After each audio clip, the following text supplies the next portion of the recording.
Imagine a young boy, barely tall enough to reach the counter, balancing a tray of steaming cups of chai through the chaotic crowds of a dusty railway station in rural Gujarat. The year is the 1960s. India is still finding its feet after independence, and this boy, Narendra Modi, is helping his father run a tiny tea stall to keep the family afloat. Fast forward 6 decades, and that same boy stands on the grand steps of the Rashtrapati Bhavan in New Delhi, sworn in as the Prime Minister of the world's largest democracy, not once, but 3 times, leading coalitions that have reshaped India's destiny. How does a tea seller from a small town in Vadnagar rise to become one of the most powerful and polarizing leaders on the planet? Today, we dive deep into Narendra Modi's incredible journey, drawing from his own public interviews, Wikipedia archives, biographical books like Andy Marino's Narendra Modi, A Political Biography, news reports from Reuters and The Guardian, and countless episodes of his radio program, Man Ki Baat. This is not just a story of politics, it's a masterclass in resilience, strategy, and an unyielding belief in self-made destiny. Stick around till the end because the lessons from Modi's life could change how you see your own struggles.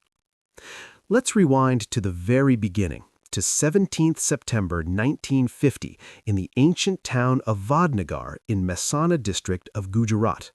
Narendra Modi was born into a modest Gujarati family belonging to the other backward class, the third of 6 children to Damodardas Mulchand Modi, a small-time oil presser turned tea vendor, and his wife Hiraben.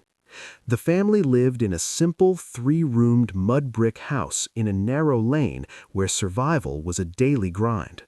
Modi's father ran a basic tea stall right on the platform of Vadnagar railway station, a ramshackle shed with patched tin roofs where travelers would stop for a quick cuppa between trains. Young Narendra, often called Nanu at home, would rush there straight after school, helping serve tea, boiling water, and chatting with customers. In a 2025 interview with Lex Friedman, Modi himself reflected on those years of extreme poverty, saying he learned invaluable life lessons from the ordinary people who sat at his father's stall, lessons about human nature, resilience, and connecting with the common man that he would later apply to his public life. His mother, Hiraben, supplemented the family income by washing dishes for others, and the children grew up knowing the value of every rupee. Modi's neighbors and childhood friends later recalled in news archives how he was an average student but a gifted debater with a flair for theater, often playing lifelike roles in school plays that hinted at the dramatic orator he would become. Even as a child, Modi was drawn to something bigger than the tea stall. At just 8 years old, he was introduced to the Rashtriya Swayamsevak Sangh, or RSS, the Hindi nationalist organization whose local shakas, daily training sessions, became his second home. There, he met his political mentor, Lakshman Rao Inamdar, who inducted him as a junior cadet. The RSS instilled in him discipline, physical fitness through drills, and a deep sense of cultural pride rooted in India's ancient traditions. Modi's teachers described him as energetic, always organizing events and showing leadership, but home life was tough. Following caste customs, his family arranged his marriage when he was just 13 to Jashodaben Chimanlal, who was then 17. The wedding happened when he turned 18, but Modi, driven by a calling beyond domestic life, soon left home, and the marriage was never consummated. He kept it secret for decades because, as his biographer Andy Marino noted, admitting it would have disqualified him from becoming a full-time RSS pracharak, which traditionally required celibacy. In public interviews much later, Modi described this phase as one of inner turmoil and spiritual seeking. By his late teens, around 1967-1968, after completing higher secondary education in Vadnagar, Modi felt the pull of wanderlust. He left home permanently at 17, embarking on a 2-year journey across northern and northeastern India that would shape his worldview forever. He visited the Ramakrishna Mission's Belur Math but was turned away. He wandered through Calcutta, Assam, Siliguri, and Guwahati, then to the Ramakrishna Ashram in Almora. Swami Vivekananda's teachings on self-reliance and service to the nation became his guiding light. Modi often quotes Vivekananda in his speeches, crediting him with igniting his sense of purpose. In 1969, he returned briefly to Vadnagar before heading to Ahmedabad, where he lived with an uncle and worked in a canteen at the Gujarat State Road Transport Corporation. Those years of travel, sleeping in ashrams and temples, eating whatever was offered, forged in him an iron will and a disdain for material comforts. Back in Gujarat, he reconnected with Inamdar and fully immersed himself in RSS work. His first brush with politics came in 1971 during the Bangladesh Liberation War. He joined a Jana Sangh Satyagraha in Delhi led by Atal Bajpai, was briefly detained in Tihar jail for protesting against Indira Gandhi's government, and later claimed involvement in supporting the Mukti Baini cause. This arrest, Modi has said in interviews, convinced Inamdar to mentor him seriously. The 1970s were a crucible of struggle for Modi. In 1971, he became a full-time RSS pracharak, a grassroots campaigner living a Spartan life dedicated to the organization. He earned a Bachelor of Arts in Political Science through distance learning from Delhi University in 1978 and a Master's from Gujarat University in 1983, degrees that later sparked minor controversies for authenticity, but which Modi defended as products of his self-taught discipline. The emergency imposed by Indira Gandhi in 1975 to 1977 tested him like never before. As secretary of the Gujarat Lok Sangharsh Samiti, Modi went underground, evading arrest while coordinating anti-government protests, distributing pamphlets, and organizing satyagrahas. He even authored a book during this time titled Sangharsh Ma Gujarat, chronicling the resistance, a rare literary glimpse into his early activism, referenced in biographical accounts. Those underground years honed his organizational skills, his ability to build networks in secrecy, and a deep distrust of dynastic Congress rule. By 1985, the RSS assigned him to its political wing, the Bharatiya Janata Party, then still a fledgling force. Modi threw himself into party work with characteristic energy, organizing the 1987 Ahmedabad municipal elections, rising to national secretary in 1990, and becoming BJP General Secretary in charge of organization by 1998. He traveled relentlessly across India, learning every corner of the country, mastering the art of booth-level politics, and turning the BJP into a well-oiled machine. His organizational prowess earned him the nickname Computer Boy among colleagues for his meticulous planning. The real turning point, the moment the tea seller truly began his ascent to power, came in 2001. Gujarat was reeling from the devastating booze earthquake and corruption scandals plaguing Chief Minister Keshubhai Patel of the BJP. Party elders, including Bajpai, turned to Modi, the backroom strategist, to take over. On September 7, 2001, Narendra Modi was sworn in as Chief Minister of Gujarat, winning a by-election from Rajkot soon after. Just months later, tragedy struck. On 27 February 2002, the Godhra train burning killed 59 Hindu pilgrims returning from Ayodhya. What followed were communal riots across Gujarat that claimed over 1,000 lives. Official figures cite 790 Muslims and 254 Hindus, though independent estimates put the toll higher, mostly Muslims, with horrific reports of violence. Modi's government imposed curfews and shoot-at-sight orders, but critics accused it of complicity or inaction, citing delayed relief and polarized rhetoric. Modi himself framed the events as action and reaction in early interviews, a phrase that haunted him for years. Western countries like the US and UK even imposed a travel ban on him. Yet, a Supreme Court-appointed special investigation team in 2012 found no prosecutable evidence against him personally, a finding upheld in 2022. In books like Marino's Biography and news archives from Reuters, this period is portrayed as both Modi's darkest hour and the forge that tempered his image as a decisive, if polarizing, leader.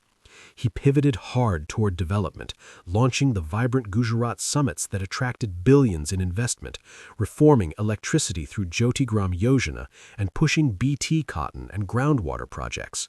Gujarat's economy boomed at 10% annual growth, though critics noted lags in human development indicators like health and education. Modi won landslide state elections in 2002, 2007, and 2012, each time campaigning on Gujarat Model of governance, pro-business reforms, infrastructure, and a strong cultural identity, while sidelining some hardline RSS elements within his own administration. By 2013, with the UPA government in Delhi mired in corruption scandals and economic slowdown, the BJP anointed Modi as its prime ministerial candidate for the 2014 general elections. This was the peak of his national rise. The tea seller turned CM now pitched himself as the outsider who could deliver Achhe Din, good days for all.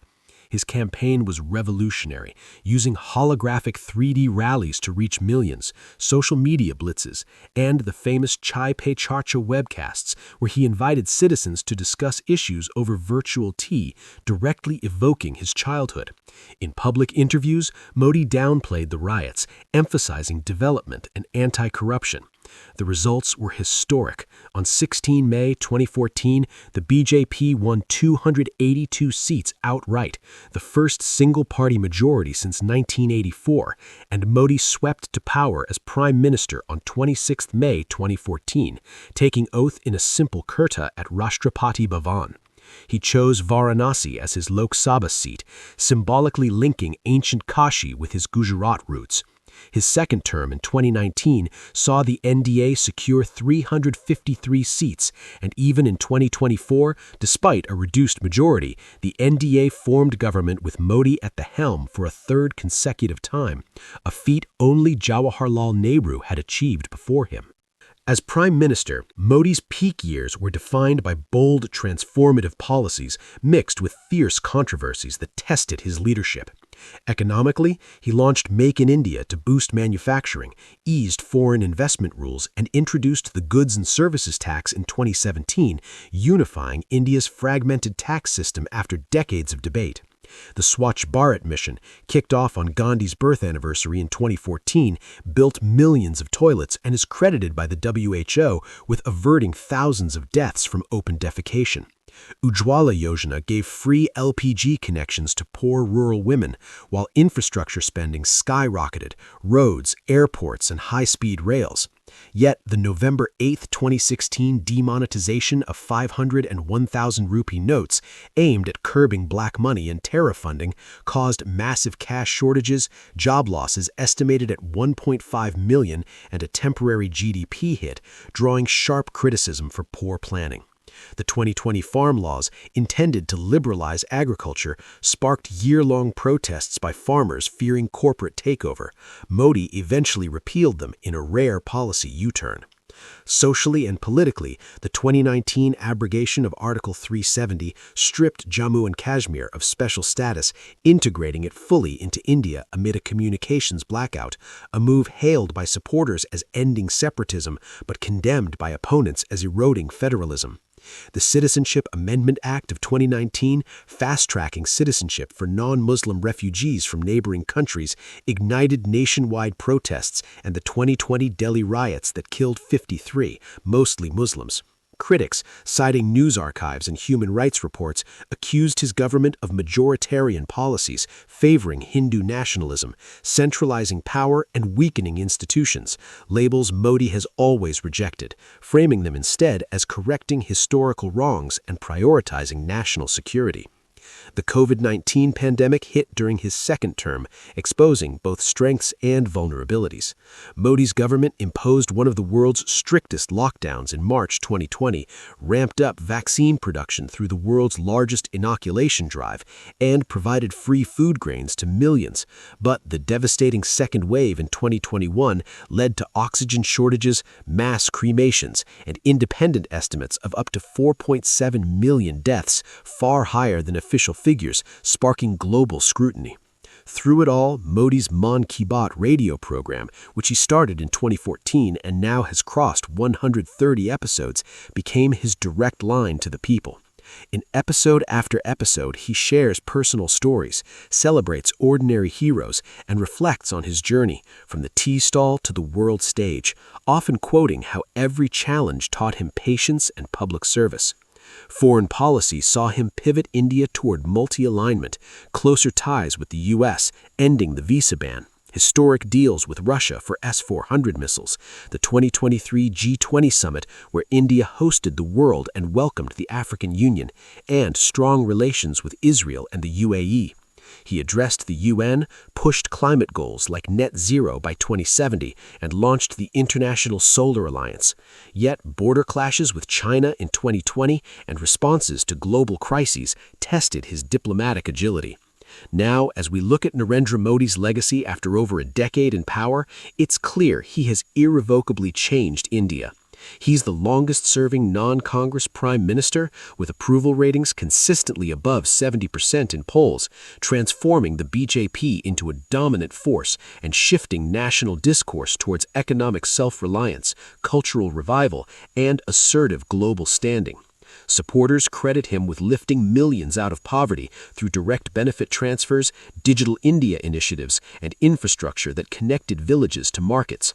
Critics argue his tenure saw rising inequality, weakened press freedom, and social polarization, pointing to textbook revisions and investigations into opposition leaders. Yet even detractors acknowledge his personal discipline, no family in politics, no dynastic ambitions, and his ability to connect with the masses, as seen in his humble origins narrative that resonated in every election. Books like Marino's Biography and public interviews paint him as a master of political theater, a man who turned personal struggles into a national brand of Sabka Saath, Sabka Vikas, Sabka Vishwas, development for all with trust. So what is the ultimate lesson from the tea seller who became India's most powerful prime minister? It's that no background is too humble, no obstacle too great if you combine relentless hard work, strategic vision, and an unbreakable connection with ordinary people.